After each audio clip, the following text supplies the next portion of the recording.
Howdy, y'all, and welcome to Volume 17 of the Songwriter Sessions here at Wilson Valley Mercantile.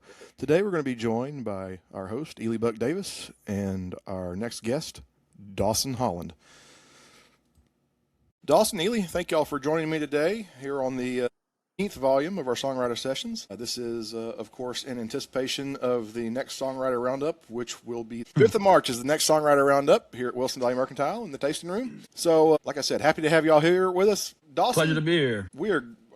Ely, I'm okay with him being here. I'm glad you're here. Looking forward to hearing you back here again on Thursday. Thanks for having me again. It's always a pleasure. So, give us a quick little bit of background on where you came from and how you got into music. Yeah, so I'm originally from South Austin. I grew up there, I guess, the first 15 years of my life. Moved to Llano in about 2017. Graduated high school from there. Immediately after high school, joined the Marine Corps. Got sent off to other places. Did my 4 years. Got out. Didn't really know what I wanted to do. Didn't really like school, and always loved music, and always was a dream of mine to play music. So thought I'd give it a shot. Started doing open mics. Then got offered a couple gigs, and I've been hooked ever since, I guess. Awesome. Are you still living in Llano? I'm in Leander now, actually. Leander, okay. Different L. Fair enough. Well, take us back to whenever you started playing open mic nights. What were some of the artists that were your influences? What led you to make the kind of music you're making? Oh, Lord, I mean, I've had so many influences over the years. I guess specifically, I've always liked the outlaw country, Willie Nelson, Waylon Jennings era. Even back to the 30s, and the old blues and like Jimmy Rogers music and stuff like that. Even up till now, I've always liked Tyler Childers and the newer kind of Americana music. I wouldn't say I really have any specific direct influence, but just all of it, I guess, in general. A feel of the music, maybe. Yes, sir. Okay. Well, then, while we're talking about the feel of the music, whenever you go to writing an original, what kind of things influence that? What leads you to the lyrics? I mean, is it the tune that gets stuck in your head, or is it this one verse or this set of words that tickle you? What leads that song to you, or you to that song? Usually I'll think of a verse or something. Really, it has to do with either an experience I've had or maybe something I've seen or a feeling I'm trying to replicate into a song. And just kind of go down the rabbit hole wherever that song leads me, I suppose. Every song's different, I suppose. But well, do you have any new ones that you're working on right now that you're excited about? Yeah, I've got one I've got called a Loser Street. It's kind of just like a honky tonk my girlfriend left me kind of song, but I'm sure there's a lot of them out there. Did your truck break down and your dog run off too? That happened, but I haven't wrote one yet about that. I've got a few broke down truck stories, maybe I'll write one eventually. I think we probably all have a few broke down truck stories here or there. Oh yeah, always happens sometimes, worst of times. For sure. So what about what other gigs coming up? You got any big gigs that you're playing in the near future or distant future even? I'm playing in Austin tonight, a little bar called Mama Dearest. I'm really excited for a gig in June. I got a gig at the west of the Pecos Rodeo or something like that. It's out in Pecos, Texas, West Texas. I'm really looking forward to that. Trying to plan like a little West Texas little weekend trip. Try to get as many gigs as I can out there and make a jaunt. Spread my wings out there. let them experience the Dawson Holland. Oh, yeah. We'll see how that goes. Ely, you got any questions for Dawson? Yeah, I was curious. There's so many different scenes in Central Texas. You've got the Waco scene, and there's even a Salado scene, Austin scene, obviously. But when I think of Lampasas, San Saba scene, think of you and Joel. Like, how did y'all start that, or did you know some other people that were doing music in the area? Or? Oh, yeah, I definitely would say Joel is like the head of that whole scene. He's kind of the one that's always, getting jams together and doing everything. But I originally met him at the place called the Ben General Store. I think you played there before, right? Okay. Yeah, great place. They have like an open jam on Sundays. And I went up there about 2 years ago, and I was just like, well, let's go try it out. I was still really new to it all, and they had like a full band jam, and I went up there and sang some songs, and that's how I met Joel. And ever since then, we just kind of been doing things. But it's a good scene up there. There's a lot of people that likes playing and everything. Real good community. Real supportive and everything.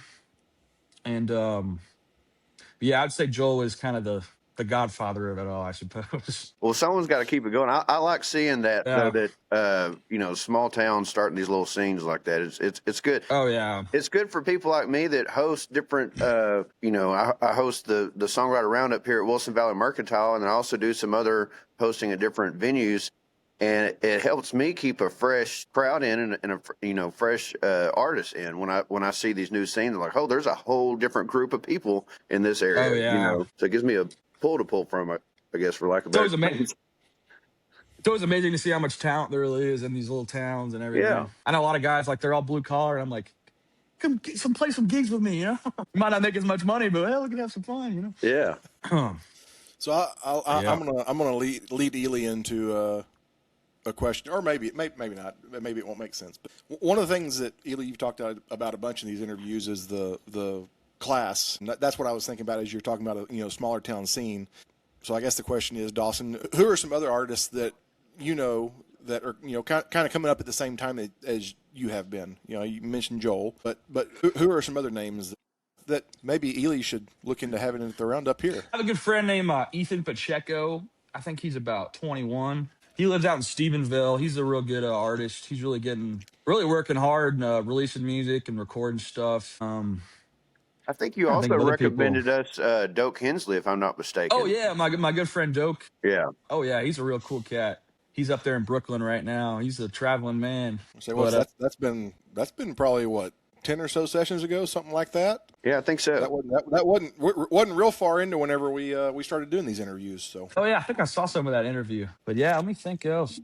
Other people that I've played with, I mean, they've been playing a while. I mean, I'm sure y'all know Dustin Brown. He's a good friend of mine. He's really inspired me a lot to write songs. I listen to his songs, I'm like, dang, I need to get better. I need to write more. That's another good thing, is to have someone in the group to kind of set standards. Because it pushes everybody else. Like when I hear a Wes Perriman song or a Jake Whalen song, I'm like, damn, I got to go home and practice. I need to start writing. It gives you some inspiration. So it's good to surround yourself with talented individuals to keep you in check, I guess. Exactly. Yeah, for sure. Well, speaking of talented individuals, you've got a full band you play with, right? Yes, sir. Under your own name, Dawson Holland Band? Yes, sir. What kind of whereabouts have y'all been playing? Do you have a lot of full band type gigs lined up, or you do mostly solo acoustic? What's your schedule look like, I guess, is a good question. Last year we were doing a whole lot more full bands. It's just a matter of booking them. But I've got more solo duo gigs, I think, this year so far. Definitely like playing like the dance hall scenes, kind of New Braunfels area, the Austin area. That kind of seems like it's a really good area for us to be in for stuff like that. We play a lot of like all the old school two-step and country music. We're playing Austin this weekend. Next weekend we're doing something at the Travis County Expo Center. I think it's like a barbecue cook-off before the rodeo. I don't know, should be fun. Hopefully there's some good That'll food be fun. there. Sound like it'd be Free a good food. time. Can't complain with that.